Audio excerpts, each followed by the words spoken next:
வணக்கம் ஆசிரியர்களே. கொஞ்சம் யோசிச்சு பாருங்க. உங்களுடைய பல வருஷ அனுபவத்தோட ஆர்டிஃபிஷியல் இன்டெலிஜென்ஸோட வேகத்தையும் சேர்த்தா எப்படி இருக்கும்?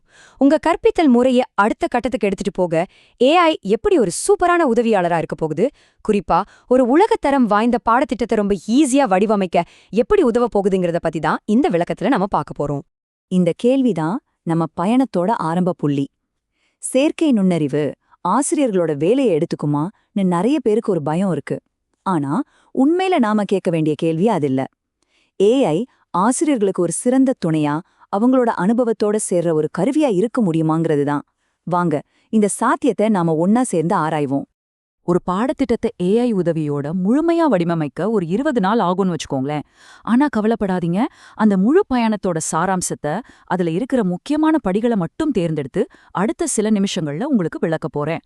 ஒரு பாடத்திட்ட வரைபடத்தை உருவாக்குறதுல ஆரம்பிச்சு அதை சரியா பயன்படுத்துறதுக்கான நெறிமுறைகள் வரைக்கும் ஏஐய எப்படி உங்க டீச்சிங் பார்ட்னரா மாத்துறதுன்னு பார்க்கலாம். சரி, நேரடியா விஷயத்துக்கு வருவோம்.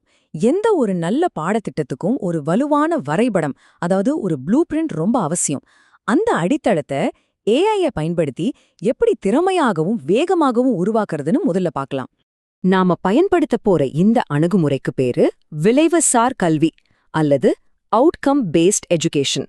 இது ரொம்ப சிம்பிளான ஆனா ரொம்ப சக்தி வாய்ந்த ஒரு மாற்று சிந்தனை.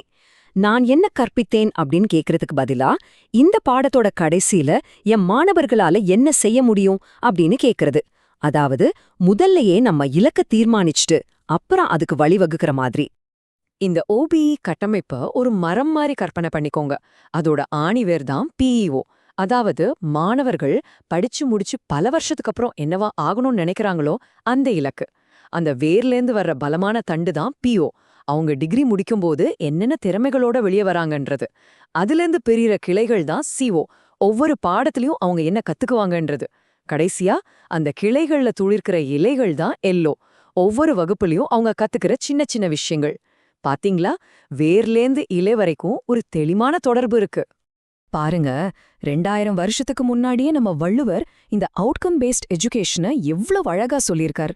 கற்க கசடர, அதாவது கற்றலோட விளைவு தெளிவா இருக்கணும், நிற்க அதற்கு தக, கத்துக்கிட்டத வாழ்க்கையில பயன்படுத்தணும். இந்த மாதிரி தெளிவான இலக்குகளை உருவாக்குறது ஒரு கடினமான வேலை. அந்த வேலையை எளிதாக்கத்தான் இன்னைக்கு நம்ம கையில ஏஐங்கிற ஒரு கருவி இருக்கு. சரி, கோர்ஸ் அவுட்கம்ஸ ஏஐ கூட சேர்ந்து எப்படி உருவாக்குறது? இதோ 4 சிம்பிள் ஸ்டெப்ஸ். ஸ்டெப் 1, உங்க பாடத்தை பத்தின அடிப்படை தகவல்களை சேகரிங்க. ஸ்டெப் 2, அந்த தகவல்களை வச்சு ஏஐக்கு தெளிவான ஒரு கட்டளையை கொடுங்க. ஸ்டெப் 3, ஏஐ கொடுக்குற அவுட்புட்டை ஒரு தடவைக்கு 2 தடவை நல்லா பாருங்க. ஸ்டெப் 4, உங்க அனுபவத்தையும் அறிவையும் பயன்படுத்தி அதை மெருகேற்றி இறுதி செய்யுங்க. ஒண்ணு நல்லா ஞாபகம் வச்சுக்கோங்க, ஏஐ ஒரு வேகமான உதவியாளர், ஆனா நீங்க தான் இயக்குனர். ஏஐ நமக்கு ஒரு முதல் வரைவு தந்துடும், ஆனா நம்மளோட உண்மையான வேலை இங்க இருந்து தான் தொடங்குது. ஒரு அனுபவமிக்க டீச்சரோட பார்வை இங்க ரொம்ப முக்கியம்.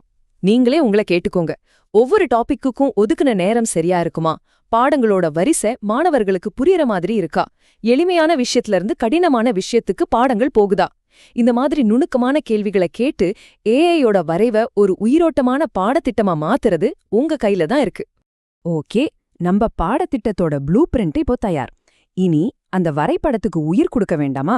அதாவது ஒவ்வொரு பாடத்தையும் நடத்த தேவையான கண்டென்ட பல மணி நேரம் செலவு பண்ணாம சில நிமிஷங்கள்ல ஏஐய வச்சு எப்படி உருவாக்குறதுன்னு பார்க்கலாம் வாங்க. சும்மா யோசிச்சு பாருங்க. உங்க அடுத்த கிளாஸுக்கான பிரசன்டேஷன் ஸ்லைட்ஸு, ஸ்டூடெண்ட்ஸ் புரிஞ்சுக்கிட்டாங்களான்னு டெஸ்ட் பண்ற ஒரு குவிஸ், ஒரு நிஜ வாழ்க்கை பிரச்சனையை விளக்குற ஒரு கேஸ் ஸ்டடி, ஏன் ஒரு கஷ்டமான கான்செப்டை புரிய வைக்க ஒரு சிம்பிளான உதாரணம் கூட, இது எல்லாத்தையுமே ஏஐனால சில நிமிஷத்துல உருவாக்க முடியும். இது உங்க நேரத்தை மிச்சப்படுத்துறது மட்டும் இல்ல, உங்க கற்பனை திறனையும் அடுத்த கட்டத்துக்கு எடுத்துட்டு போகுது. ஏஐயோட உண்மையான மேஜிக்கே இங்கதாங்க இருக்கு. உங்க வகுப்புல பல தரப்பட்ட மாணவர்கள் இருப்பாங்க. எல்லாரும் ஒரே மாதிரி கட்டுக்க மாட்டாங்க இல்லையா? இங்க பாருங்க, திருக்குறள் அறத்துப்பால் அப்படிங்கிற ஒரே தலைப்ப ஏஐ நொடி பொழுதுல 2 விதமா மாத்துது. வேகமா படிக்கிற மாணவருக்கு ஒரு பாயிண்ட் பை பாயிண்ட்ஸ் இருக்கும், கதை வழியா கத்துக்க விரும்புற மாணவருக்கு ஒரு சுவாரஸ்யமான சிறுகதை. இதுக்கு பேர் தான் உண்மையான பர்சனலைஸ்டு லேர்னிங். இந்த குறள் பாருங்க, அப்படியே இன்னைக்கு இருக்கிற ஏஐ உலகத்துக்காகவே எழுதின மாதிரி இருக்கு. வள்ளுவர் சொல்ற அந்த 5 விஷயத்துல கருவி ரொம்ப முக்கியம்.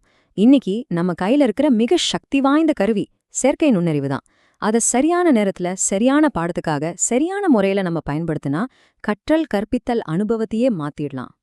சரி, அடுத்த பகுதிக்கு போலாம். இது டீச்சர்ஸோட அதிக நேரத்தையும் உழைப்பையும் எடுத்துக்கிற ஒரு வேலை, மதிப்பீடு. அதாவது ஸ்டூடெண்ட்ஸோட பதில்களை திருத்தி மார்க் போடுறது. இந்த வேலைய ஏஐ எப்படி வேகமாவும் அதே சமயம் நேர்மையாவும் செய்ய உதவுதுன்னு பார்க்கலாம்.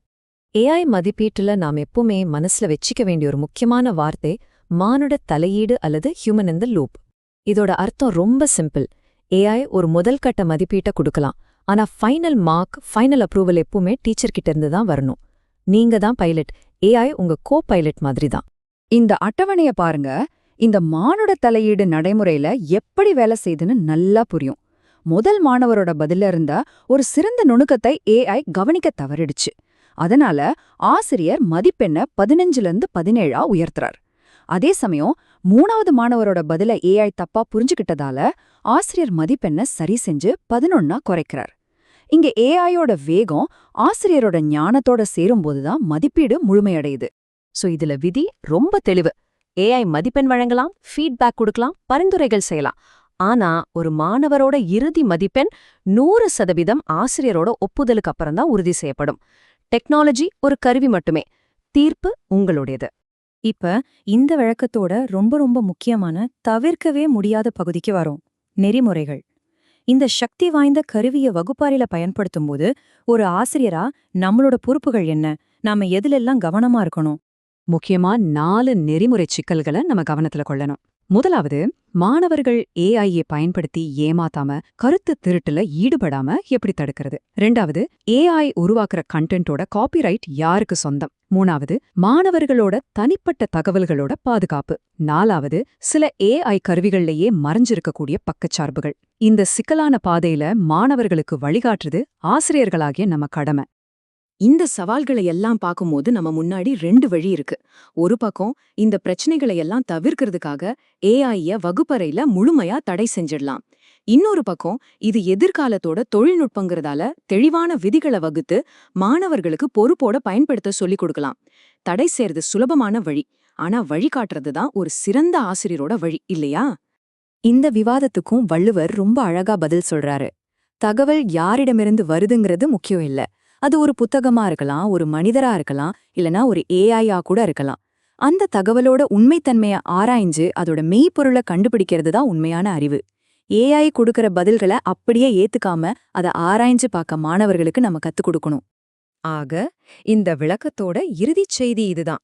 செயற்கை நுண்ணறிவை கண்டு நம்ம பயப்பட தேவையில்லை. அது ஒரு சக்தி வாய்ந்த கற்றல் துணையா ஏத்துக்கலாம். ஆனா நம்மளோட மிக முக்கியமான சொத்தான சிந்திக்கும் திறனை ஒருபோதும் அதுகிட்ட ஒப்படைக்க மாட்டோம். வகுப்பறையோட தலைவர் ஆசிரியர் தான், எப்பவுமே நீங்க தான். இந்த விளக்கத்தை கேட்டதுக்கு மிக்க நன்றி.